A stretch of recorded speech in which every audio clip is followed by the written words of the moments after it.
ಅಯೋಧ್ಯೆ ರಾಮ ಮಂದಿರದಲ್ಲಿನ ಲೂಟಿಯ ನಂತರ ಶ್ರೀರಾಮನ ನಿಜವಾದ ಭಕ್ತರು ಯಾರು ಮತ್ತೆ ಪಾಪಿಗಳ ಪರ ನಿಂತವರು ಯಾರು ಅನ್ನೋದು ಕೂಡ ಈಗ ಬಯಲಾಗಿದೆ.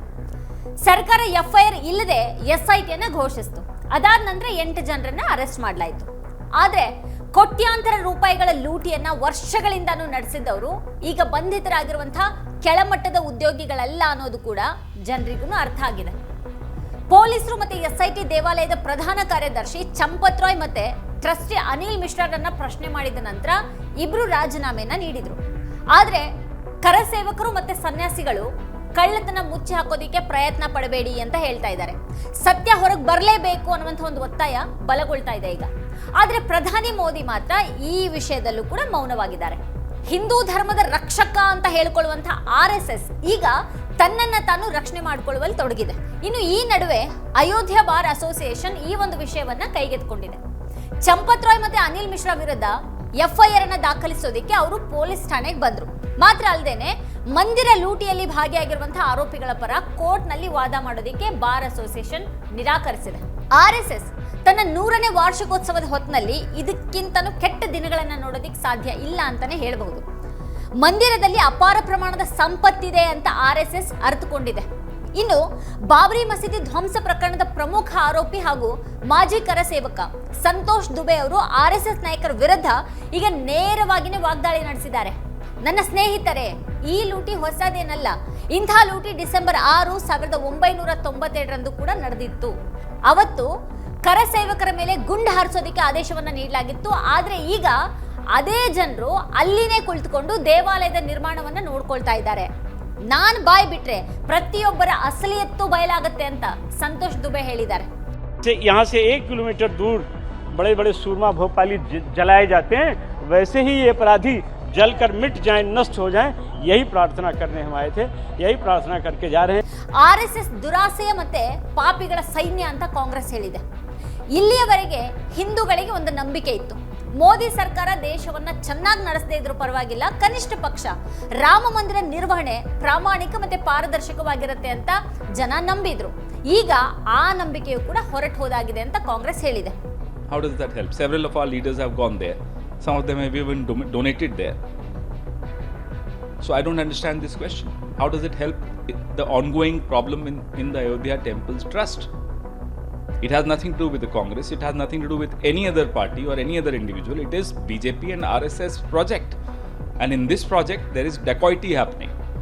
In this project, there is no accountability. Rama ಜನ್ಮಭೂಮಿ ಮತ್ತೆ ರಾಮ ಮಂದಿರ ನಿರ್ಮಾಣ ದಶಕಗಳಿಂದಾನು ಬಿಜೆಪಿ ರಾಜಕೀಯದ ಆಧಾರ ಆಗಿದೆ. ಆದ್ರೆ ರಾಮ ಮಂದಿರ ಉದ್ಘಾಟನೆಯಾದ 2 ವರ್ಷಗಳಲ್ಲಿ ಬಯಲಾಗಿರುವಂತಹ ವಾಸ್ತವ ಬೇರೆನೇ ಇದೆ.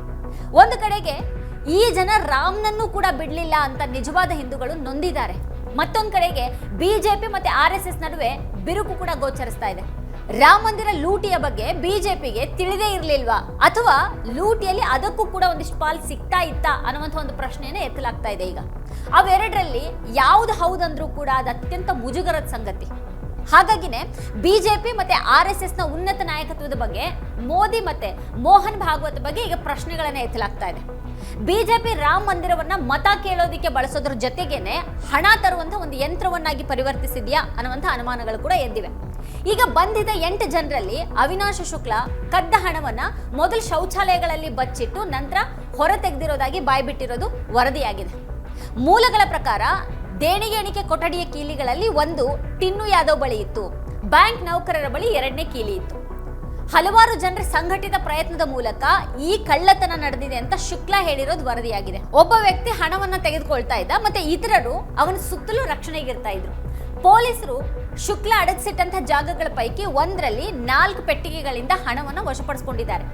ಟ್ರಸ್ಟ್ಗೆ ಸಂಬಂಧಿಸಿದಂತಹ ಜನರಿಗೆ ಅವರೆಲ್ಲ ಹತ್ತಿರದವರಾಗಿದ್ದರಿಂದಾಗಿ ಯಾರು ಅವರನ್ನ ಹೆಚ್ಚು ಅನುಮಾನದಿಂದ ನೋಡ್ತಾ ಇರಲಿಲ್ಲ ಅಂತ ಶುಕ್ಲಾ ಹೇಳಿರೋದು ತಿಳಿದಿದೆ. ಇನ್ನು ಟ್ರಸ್ಟಿ ಅನಿಲ್ ಮಿಶ್ರಾ ದೇಣಿಗೆ ಎಣಿಕೆ ಪ್ರಕ್ರಿಯೆಯಲ್ಲಿ ಪ್ರಮುಖ ಪಾತ್ರವನ್ನು ವಹಿಸಿದ್ರ ಬಗ್ಗೆಯೂ ಕೂಡ ಶುಕ್ಲಾ ವಿಚಾರಣೆ ಸಮಯದಲ್ಲಿ ಹೇಳಿದ್ದಾನೆ. ರಾಮ ಮಂದಿರದ ಹೆಚ್ಚಿನ ನೌಕರರನ್ನ ಅನಿಲ್ ಮಿಶ್ರಾ ಅವರ ಶಿಫಾರಸ್ಸಿನ ಮೇರೆಗೇನೆ ನೇಮಿಸಲಾಗಿದೆ ಅಂತ ತನಿಖೆಯಿಂದ ತಿಳಿದು ಬಂದಿದೆ. ಮೂಲಗಳ ಪ್ರಕಾರ ಮಂದಿರದಲ್ಲಿ ಕೆಲಸ ಮಾಡ್ತಾ ಇರುವಂತಹ 125 ಸಿಬ್ಬಂದಿಯನ್ನ ಈ ಮಿಶ್ರಾ ಅವರ ಶಿಫಾರಸ್ಸಿನ ಮೇರೆಗೇನೆ ನೇಮಿಸಲಾಗಿದೆ. ಅವರಲ್ಲಿ ಅವ್ರ ಸಂಬಂಧಿಕರು ಕೂಡ ಇದ್ದಾರೆ. ಅನಿಲ್ ಮಿಶ್ರಾ ಈ ವಿಷಯದಲ್ಲಿ ಕಮಿಷನ್ ಪಡೆದಿದ್ದಾರಾ ಅನ್ನೋದನ್ನ ಈಗ SIT ತನಿಖೆ ಮಾಡ್ತಾ ಇದೆ. ಇದೆಲ್ಲವನ್ನ ನೋಡ್ತಾ ಇದ್ರೆ ದೇಣಿಗೆಗಳನ್ನ ಕದಿಯಲಾಗ್ತಾ ಇರೋದು ಮಾತ್ರ ಅಲ್ಲ, ಮಂದಿರದ ಹೆಸರಿನಲ್ಲಿ ಕಳ್ಳತನ ನಡೀತಾ ಇದೆ. RSS ನದೇ ಜನರಿಂದ ಇದೆಲ್ಲಾನು ನಡೆದಿದೆ ಮತ್ತು ಇದು ಅದಕ್ಕೆ ತೊಂದರೆಯನ್ನ ತಂದಿಟ್ಟಿದೆ. ಮಿಶ್ರಾ ಸಂಬಂಧಿಗಳಾಗಿರುವಂತಹ ಅನುಕಲ್ಪ ಮಿಶ್ರಾ ಮತ್ತೆ ಅವರ ಸೋದರ ಮಾವ ಲವಕುಶ್ ಮಿಶ್ರಾ ಕೂಡ ಅರೆಸ್ಟ್ ಆಗಿದ್ದಾರೆ. ಈಗ ಅನುಕಲ್ಪ ಜೀವನ ಶೈಲಿ ದಿಢೀರ್ ಅಂತ ಬದಲಾಗಿತ್ತು ಅನ್ನೋದು ಕೂಡ ಈಗ ಬಯಲಾಗಿದೆ. ಇತ್ತೀಚಿನವರೆಗೆ ಮನೆಯ ಸ್ಥಿತಿ ತುಂಬಾನೇ ಕಳಪೆಯಾಗಿತ್ತು ಅಂತ ನೆರೆಹೊರೆಯವರು ಹೇಳಿದ್ದಾರೆ. ಆದ್ರೆ ಈಗ ಯಾವುದಕ್ಕೂ ಕೊರತೆ ಇಲ್ಲ. ಒಂದು ತೋಟದ ಮನೆ, ಅಯೋಧ್ಯೆಯಲ್ಲಿ ಒಂದು ಮನೆಯನ್ನ ಖರೀದಿ ಮಾಡಿರೋದು ಗೊತ್ತಾಗಿದೆ. ಇನ್ನು ಲವಕುಶ್ ಮಿಶ್ರಾ ಸಂಬಳ ಒಂದು ತಿಂಗಳಿಗೆ ಕೇವಲ 12,000 ರೂಪಾಯಿ. ಆದ್ರೆ ರಾಮ ಮಂದಿರ ಟ್ರಸ್ಟ್ ಸೇರಿದ ನಂತರ ಅವರು ಭೂಮಿಯನ್ನ ಖರೀದಿ ಮಾಡಿದ್ರು ಮತ್ತೆ ಮನೆ ಕೂಡ ಕಟ್ಸಿದ್ರು. ಇಷ್ಟು ಕಡಿಮೆ ಸಂಬಳ ಹೊಂದಿರುವಂತಹ ನೌಕರರ ಬಳಿ ಇಷ್ಟು ಬೇಗ ಇಷ್ಟೊಂದು ಸಂಪತ್ತು ಅದು ಹೇಗ್ ಬಂತು ಅನ್ನೋದ್ರ ಬಗ್ಗೆ ಯಾರು ಕೂಡ ತಲೆ ಕೆಡಿಸ್ಕೊಂಡಿರ್ಲಿಲ್ವಾ? SIT ಈವರೆಗೂ ವಸೂಲ್ ಮಾಡಿರೋದು ಕೆಲವು ಲಕ್ಷ ರೂಪಾಯಿಗಳನ್ನ ಮಾತ್ರನೇ. ಈ ಮೂಲಕ ನಿಜವಾದ ಕಳ್ಳತನ ಮತ್ತೆ ಕೋಟ್ಯಾಂತರ ರೂಪಾಯಿಗಳ ಲೂಟಿಯನ್ನ ಮರೆ ಮಾಡೋದಕ್ಕೆ ಪ್ರಯತ್ನ ಪಡಲಾಗ್ತಾ ಇದೆ ಅನ್ನೋದು ಈಗ ಸ್ಪಷ್ಟ ಆಗಿದೆ. ಜನ ಈ ವಿಷಯದ ಬಗ್ಗೆನೇ ಕೋಪಗೊಂಡಿದ್ದಾರೆ. ವಿರೋಧ ಪಕ್ಷ ಮಾತ್ರ ಅಲ್ಲ, ಈಗ ಬಿಜೆಪಿ ಬೆಂಬಲಿಗರು ಮತ್ತೆ ರಾಮ ಮಂದಿರ ಚಳವಳಿಯೊಂದಿಗೆ ದೀರ್ಘಕಾಲದಿಂದನೂ ಸಂಬಂಧ ಇರೋರು ಕೂಡ ದ್ರೋಹ ನಡೆದಿದೆ ಅಂತಾನೆ ಭಾವಿಸ್ತಾ ಇದ್ದಾರೆ. ಇದೆಲ್ಲದಕ್ಕೂ ಅವರು ಬಿಜೆಪಿ ಮತ್ತೆ RSS ಅನ್ನ ಹೊಣೆ ಅಂತ ಹೇಳ್ತಾ ಇದ್ದಾರೆ. ಇದೆಲ್ಲಾನು ಬಹಳ ಸಮಯದಿಂದಾನೇ ನಡೀತಾ ಇದೆ ಅಂತ ಅವ್ರು ಹೇಳ್ತಾರೆ. RSS ಬೃಹತ್ ಬಲೆಯನ್ನ ಬೀಸಿದೆ. ದೇವಾಲಯಗಳಲ್ಲಿ ಅಪಾರ ಸಂಪತ್ತಿದೆ ಅಂತ RSSಗೂ ಗೊತ್ತಿದೆ. ಅದು ಬಹಳ ಹಿಂದೆನೆ ತನ್ನ ಪ್ರಚಾರಕರನ್ನ ಕ್ರಮೇಣ ಸಾಧುಗಳನ್ನಾಗಿ ಪರಿವರ್ತಿಸುವ ಮೂಲಕ ಇದನ್ನ ಶುರು ಮಾಡಿತ್ತು ಅಂತ ಹೇಳಲಾಗ್ತಾ ಇದೆ. ಇನ್ನು ರಾಮ ಮಂದಿರ ಟ್ರಸ್ಟ್ ವಿಷಯ ಅಖಿಲೇಶ್ ಯಾದವ್ ಅವರಿಂದಾಗಿ ಬಯಲಿಗೆ ಬಂತು. ಇಲ್ಲದೆ ಇದ್ದಿದ್ರೆ ಅದು ಯಾರಿಗೂ ಗೊತ್ತಾಗ್ತಾನೆ ಇರಲಿಲ್ಲ. ದೇಣಿಗೆಗಳ ಕಳ್ಳತನ ಇತ್ತೀಚಿನ ವಿಷಯ. ಅಂದ್ರೆ ವಾಸ್ತವದಲ್ಲಿ 1989ರಲ್ಲೇ ದೇವಾಲಯ ಚಳವಳಿ ಆರಂಭ ಆದಾಗ್ನಿಂದಾನು ರಾಮ ಮಂದಿರದ ಹೆಸರಿನಲ್ಲಿ ಈ ಒಂದು ಕಳ್ಳತನ ನಡೀತಾ ಇದೆ ಅಂತ ಅವ್ರದೇ ಜನ ಈಗ ಆರೋಪ ಮಾಡ್ತಾ ಇದ್ದಾರೆ. ಬಾಬ್ರಿ ಮಸೀದಿ ಧ್ವಂಸ ಪ್ರಕರಣದಲ್ಲಿ ಬಿಜೆಪಿ ನಾಯಕ LK ಅಡ್ವಾಣಿ ಅವರೊಂದಿಗೆ ಪ್ರಮುಖ ಆರೋಪಿಯಾಗಿರುವಂತಹ ಮಾಜಿ ಕರಸೇವಕ ಸಂತೋಷ್ ದುಬೆ ಕೂಡ RSS ಸದಸ್ಯರ ವಿರುದ್ಧ ಗಂಭೀರ ಆರೋಪಗಳನ್ನ ಹೊರಿಸಿದ್ದಾರೆ. ಧರ್ಮಕೋಶ ಮತ್ತೆ ಅರ್ಥಕೋಶವನ್ನ ಕದ್ದವರು ಇವರೇ. ನಾನು ಹೆಚ್ಚು ಹೇಳಿದ್ರೆ ದಂಗೆ ಉಂಟಾಗುತ್ತೆ. ಈ ಜನರು ನಿಜವಾಗಿನೂ ಕೆಲವು ಭಯಾನಕ ಕೆಲಸಗಳನ್ನ ಮಾಡಿದ್ದಾರೆ ಅಂತ ದುಬೆ ಹೇಳಿದ್ದಾರೆ. ಇನ್ನು ಈ ಟ್ರಸ್ಟ್ ನಲ್ಲಿ ಹುಂಡಿಯಿಂದ ಕದಿಯುವಂತಹ ಜನರು ಕುಳಿತಿದ್ದಾರೆ. ಈ ಒಂದು ಟ್ರಸ್ಟ್ ಅನ್ನ ವಿಸರ್ಜಿಸಿ ಕರಸೇವಕರ ಟ್ರಸ್ಟ್ ಅನ್ನ ರಚನೆ ಮಾಡಬೇಕು. ಈ ಟ್ರಸ್ಟ್ ಚಂಪತ್ ರಾಯ್ ಮತ್ತೆ ನೃಪೇಂದ್ರ ಮಿಶ್ರಾ ಅಂತವ್ರಿಗೆ ಸೇರಿದೆ. ಅವರು ಡಕಾಯಿತರು, ಕಳ್ಳರು, ಅಪ್ರಾಮಾಣಿಕರು, ವಂಚಕರು, ಹಿಂದೂ ದ್ರೋಹಿಗಳು, ಭಾರತ ದ್ರೋಹಿಗಳು ಮತ್ತೆ ನಂಬಿಕೆ ದ್ರೋಹಿಗಳು ಅಂತ ದುಬೆ ಹೇಳಿದ್ದಾರೆ. यहाँ के लोग मौन हैं, यहाँ के साधु सन्यासी जो राम का ही धन खाते हैं, डर के मारे अपने मठ मंदिरों की गुफाओं में बैठे हैं, उनको निकल कर आना चाहिए, बोलना चाहिए. अगर नहीं बोलेंगे तो हमने अपनी बात तो कह दी है ना, हमने सरजू मैया से कह दिया है, आगे ये करेंगे, जो करना होगा ये करेंगे, आगे आंदोलन भी होगा, जो भी अच्छा होगा अच्छा ही होगा, इतना हम जानते हैं. ಈ ವಿಷಯದ ಬಗ್ಗೆ ರಾಮ ಜನ್ಮಭೂಮಿ ಪೊಲೀಸ್ ಠಾಣೆಯಲ್ಲಿ ಮೊದಲು ದೂರು ನೀಡಿದವರಲ್ಲಿ ಸಂತೋಷ್ ದುಬೆ ಕೂಡ ಒಬ್ಬರು.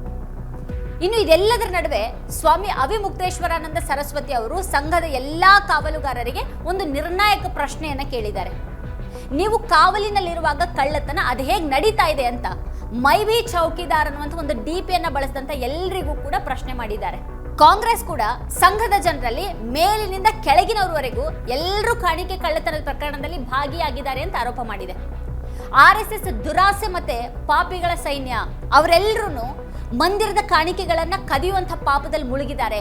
ಚಂಪತ್ ರಾಯ್, ಅನಿಲ್ ಮಿಶ್ರಾ ಅವರಿಗೆ ಇದ್ರ ಬಗ್ಗೆ ತಿಳಿದೇ ಇರೋದಕ್ಕೆ ಸಾಧ್ಯನೇ ಇಲ್ಲ. ಲೂಟಿಯ ಆದಾಯ ಖಂಡಿತವಾಗಿಯೂ ಲಕ್ನೋದಿಂದ ದೆಹಲಿಗೆ ಮತ್ತೆ ಅಲ್ಲಿಂದ ನಾಗ್ಪುರಕ್ಕೆ ತಲುಪಿದೆ ಅಂತ ಕಾಂಗ್ರೆಸ್ ವಕ್ತಾರೆ ಸುಪ್ರಿಯಾ ಶ್ರೀನಾಥ್ ಅವರು ಹೇಳಿದ್ದಾರೆ. ಅರವಿಂದ್ ಕೇಜ್ರಿವಾಲ್ ಪ್ರಧಾನಿ ಮೋದಿ ಅವರನ್ನೇ ಪ್ರಶ್ನೆ ಮಾಡಿದ್ದಾರೆ. 12 IB ವರದಿಗಳನ್ನ ಪ್ರಧಾನಿ ಅವರಿಗೆ ಸಲ್ಲಿಸಲಾಗಿದೆ ಅಂತ ಮೂಲಗಳಿಂದ ತಿಳಿದುಕೊಂಡಿದ್ದೀನಿ ಅಂತ ಅವ್ರು ಹೇಳ್ತಾರೆ. ರಾಮ ಮಂದಿರ ನಿರ್ಮಾಣ ಆದಾಗ್ಲೇನೆ ದೊಡ್ಡ ಪ್ರಮಾಣದ ಕಳ್ಳತನ ಆರಂಭ ಆಯಿತು. ಆದ್ರೆ ಪ್ರಧಾನಿ ಮೋದಿ ಮಾತ್ರ ಮೌನವಾಗಿದ್ರು.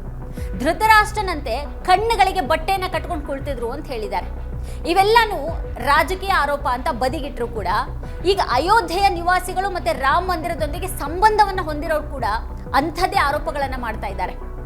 ಚಂಪತ್ ರಾಯ್ ಅಂತ ಪ್ರಮುಖ ವ್ಯಕ್ತಿಯ ಮೇಲೆ ಈ ವ್ಯವಸ್ಥೆ ಈಗ ಬುಲ್ಡೋಜರ್ ಚಲಾಯಿಸ್ತಾ ಇಲ್ಲ.